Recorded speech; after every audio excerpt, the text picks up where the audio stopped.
బీహార్లో రాహుల్ గాంధీ అధికార యాత్ర జోరుగా సాగుతోంది. తాజాగా ముజఫర్పూర్లో ఆయన బైక్ ర్యాలీ చేపట్టారు.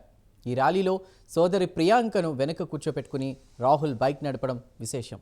బీహార్లో ఈ ఏడాది చివరన ఎన్నికలు జరగనున్నాయి. ఈ నేపథ్యంలో రాహుల్ గాంధీ యాత్ర ప్రాధాన్యత సంతరించుకుంది.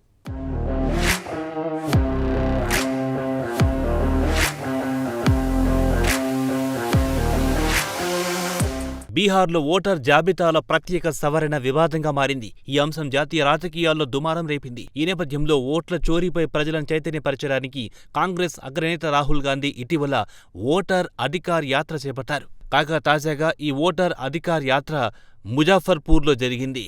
ఈ యాత్రలో భాగంగా సోదరి ప్రియాంక గాంధీని వెనుక కూర్చోబెట్టుకుని రాహుల్ బైక్ నడపడం విశేషం. కాగా ఈ బైక్ యాత్ర వీడియోను కాంగ్రెస్ పార్టీ తమ ఎక్స్ ఖాతాలో షేర్ చేసింది. ఈ బైక్ ర్యాలీలో ఆర్జేడీ నాయకుడు తేజస్వి యాదవ్తో పాటు మరికొందరు ఇండియా కూటమి నాయకులు పాల్గొన్నారు.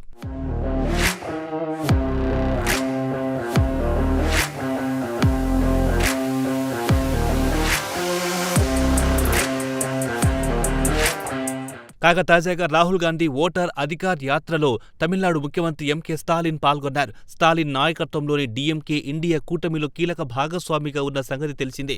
ఈ సందర్భంగా బీజేపీ నుంచి తీవ్ర విమర్శలొచ్చాయి. గతంలో సనాతన ధర్మంపై ఎంకే స్టాలిన్ కుమారుడు ఉదయనిధి కొన్ని వివాదాస్పద వ్యాఖ్యలు చేసిన సంగతి తెలిసిందే. ఈ నేపథ్యంలో సదరు వ్యాఖ్యలను బీహార్లో ప్రస్తావించే ధైర్యం మీకుందా అంటూ ఎంకే స్టాలిన్ను బీజేపీ తమిళనాడు శాఖ ప్రశ్నించింది.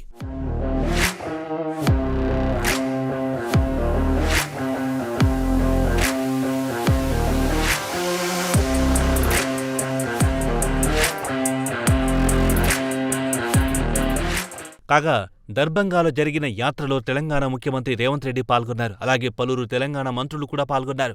దర్భంగ యాత్రలో రాహుల్ గాంధీ మాట్లాడుతూ రాజ్యాంగాన్ని పరిరక్షించుకోవాల్సిన అవసరం ఆసన్నమైందన్నారు. ఓటు హక్కును ప్రజలు కాపాడుకోవాలన్నారు. ఓటు హక్కు తమ దగ్గరున్న ఆయుధమన్న సంగతి బీహార్ ప్రజలు మరిచిపోరాదన్నారు రాహుల్ గాంధీ.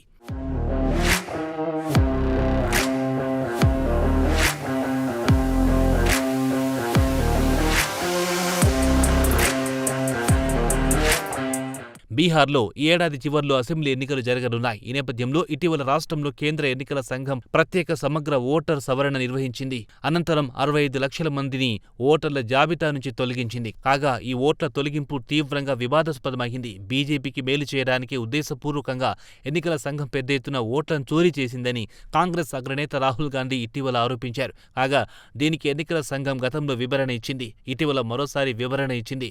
కొత్తగా ఓట్లు నమోదు చేసుకున్న వారిలో 98.2% మంది ధృవీకరణ పత్రాలు అందాయని ఎన్నికల సంఘం వెల్లడించింది.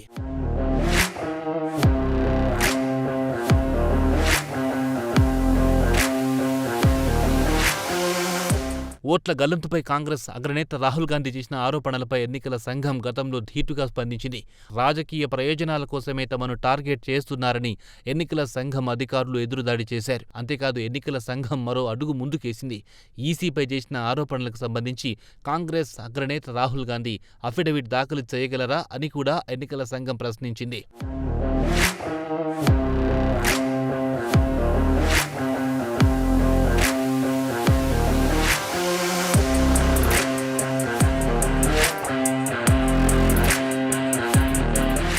ఇదిలా ఉంటే ఓటర్ల చోరీ అంశంపై భారత ఎన్నికల సంఘం తీరుపై అనేక అనుమానాలు తలెత్తాయి. బీహార్ ఓటర్ల జాబితాలో 65 లక్షల మందిని తొలగించారని రాహుల్ గాంధీ సూటి ఆరోపణ చేశారు. ఈ నేపథ్యంలో ఇటీవల సుప్రీంకోర్టు కీలక ఆదేశాలు జారీ చేసింది. తొలగించినట్లు ఆరోపణలొచ్చిన 65 లక్షల మంది ఓటర్ల పేర్లు, వారి వివరాలు వెబ్సైట్లో పెట్టాలని సుప్రీంకోర్టు ఆదేశించింది. అంతేకాదు సదరు ఓటర్లను జాబితా నుంచి తొలగించడానికి గల కారణాలపై పూర్తి వివరాలు అందజేయాలని కూడా సుప్రీంకోర్టు ఆదేశించింది.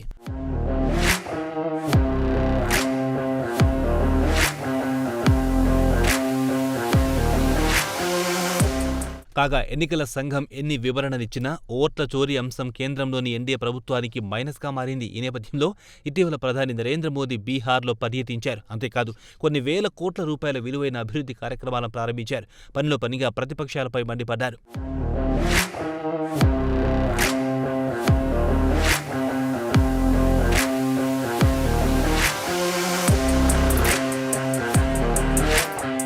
ఇదిలా ఉంటే ఓట్ల గల్లంతుపై ఫోకస్ చేస్తూ ఆగస్టు 17న బీహార్లోని ససారంలో రాహుల్ గాంధీ ఓటర్ అధికార్ యాత్రను చేపట్టారు. మొత్తం 1300 కిలోమీటర్ల మేర ఈ అధికార్ యాత్ర సాగనున్నది. 16 రోజుల పాటు ఈ ఓటర్ అధికార్ యాత్ర కొనసాగుతుంది.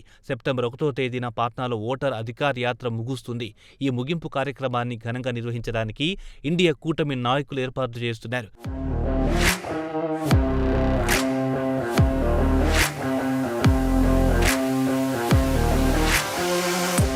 ఏదేమైనా ఈ ఏడాది చివరిలో జరగనున్న బీహార్ అసెంబ్లీ ఎన్నికలను రాహుల్ గాంధీ యాత్ర ప్రభావితం చేసే అవకాశాలున్నాయి.